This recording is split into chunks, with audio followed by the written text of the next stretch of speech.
बिस्मिल्लाहिर्रहमानिर्रहीम। अस्सलाम वालेकुम। आज आपके साथ बहुत ही ज़बरदस्त, बहुत ही मज़ेदार दाल मखनी बनाने की रेसिपी शेयर कर रही हूँ। ये बिल्कुल ऑथेंटिक रेसिपी है, बिल्कुल सेम रेसिपी है जो कि आप रेस्टोरेंट से जो दाल मखनी ख़रीद कर खाते हैं, आपको वो बिल्कुल वही टेस्ट रेस्टोरेंट वाला इंशाल्लाह घर पर मिलेगा।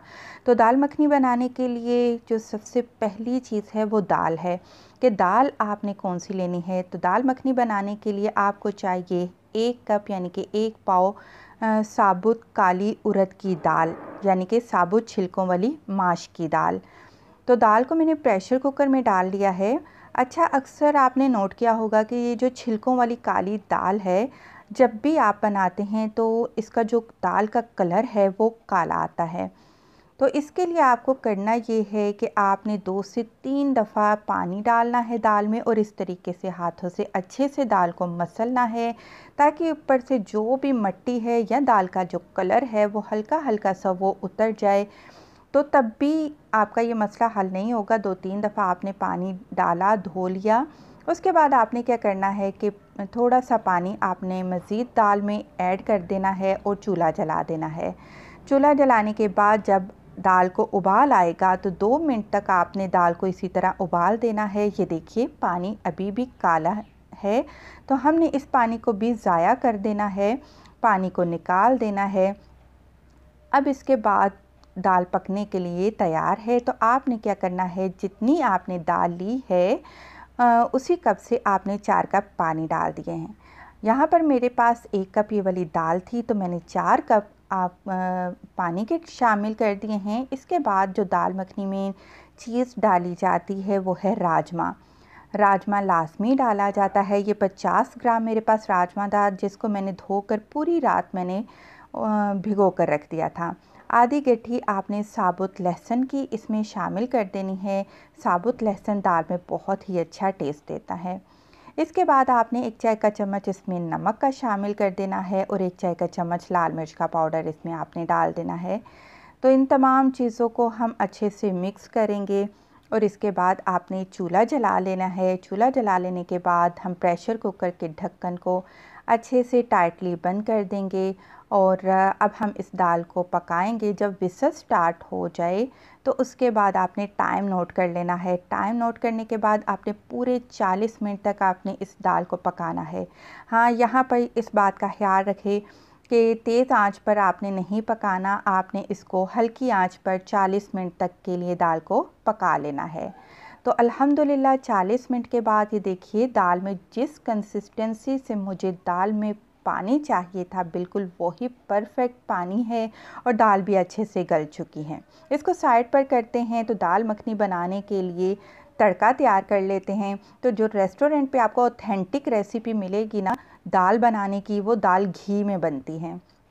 आप चाहें तो तेल में भी बना सकते हैं, लेकिन जो असल दाल मखनी है वो घी में बनाई जाती है। तो 1 कप मैंने यहाँ पर बनास्पति घी लिया है, आप चाहें तो देसी घी का इस्तेमाल भी कर सकते हैं। और 1 खाने का चम्मच मैंने सिंपल अदरक और लहसुन का इसमें पेस्ट शामिल कर दिया है। इसके बाद मैं इसमें टमाटर की प्यूरी डालूँगी। 3 मैंने टमाटर लिए, जूसर ब्लेंडर में डाला, बग़ैर पानी डाले आपने इसका पेस्ट टमाटर का बना लेना है। और ये टमाटर आपने अदरक और लहसुन जब ब्राउन होगा तो तब आपने ये प्यूरी डाल देनी है। तो अब हम इसको भूनेंगे, टमाटर का कच्चापन ख़त्म करेंगे, यहाँ तक कि टमाटर अच्छे से भुन जाएं और जो तेल है वो टमाटर से अलग होना शुरू हो जाए। तो यहाँ पर अब हम क्या करेंगे कि बॉयल की हुई अपनी काली उड़द की दाल वो डाल देंगे। तो दाल डालने के बाद यहाँ पर आपने आंच थोड़ी सी हल्की कर लेनी है और इसको आपने घोटा लगाना है। घोटा आपने 5 मिनट तक दाल को पकाना है मीडियम फ्लेम पर। तो दाल पकने के साथ साथ 5 मिनट आपने लगातार दाल में घोटा लगाना है, ताकि जो राजमा है वो भी मैश हो जाए, हल्की सी दाल भी मैश हो जाए। तो जी 5 मिनट के बाद ये कुछ इस तरह की दाल हमारे पास तैयार हो चुकी है और इसमें अभी हम थोड़े से मज़ीद मसाले भी ऐड करेंगे। तो ये दाल बहुत ही लाइट होती है, इसमें बहुत ज़्यादा मसाले स्पाइसी तो ये बिल्कुल भी नहीं होती, लेकिन खाने में बहुत मज़ा देती है। तो नमक थोड़ा सा कम था, आधा चाय का चम्मच मैंने इसमें नमक का शामिल कर दिया है। और इसके बाद हम इसमें कसूरी मेथी 1 खाने का चम्मच शामिल कर देंगे। अब इसमें मैंने आधा चाय का चम्मच चीनी का शामिल किया है। चीनी इस वजह से डाली है क्योंकि मैंने ग्रेवी जो बनाई थी टमाटर की बनाई थी, तो टमाटर की खटास को लेवल पर लाने के लिए मैंने इसमें चीनी शामिल की है। इसके बाद 1 खाने का चम्मच भरकर मैंने इसमें मक्खन का शामिल कर दिया है। क्योंकि 1 पाव दाल थी तो 1 खाने का चम्मच मक्खन डाल दिया था। अगर आधा किलो दाल है तो 2 खाने के चम्मच आप मक्खन के भरकर डाल दीजिएगा। अब मक्खन डालने के बाद आप एक चीज़ नोट करेंगे कि जो दाल के ऊपर तरी थी वो बिल्कुल ख़त्म हो चुकी है। जो तेल नज़र आ रहा था वो बिल्कुल ख़त्म हो चुका है। तो दाल को मज़ीद खूबसूरती देने के लिए इसको हम तड़का लगाएंगे। तो तड़का लगाने के लिए आपने फ्राई पैन में बनास्पति घी या देसी घी जो आप चाहें 3 खाने के चम्मच भरकर आप डाल दीजिएगा। जो ही तेल घी मेल्ट हो आपने इसमें कश्मीरी लाल मिर्च आधा चाय का चम्मच डाल देनी है और थोड़ी सी कसूरी मेथी खुशबू के लिए। इससे पहले कि ये दोनों चीज़ें घी में जलें, बस हल्का सा आप भूनें तो फ़ौरन आप इसको हटा लें और फ़ौरन ही आपने इसका जो तड़का है वो दाल पर लगा देना है। हाँ, दाल ठंडी करके तड़का मत लगाइएगा, वरना ये जो तरी होगी ये आपको दाल के ऊपर नज़र नहीं आएगी। हाथों हाथ सारा काम आपने करना है।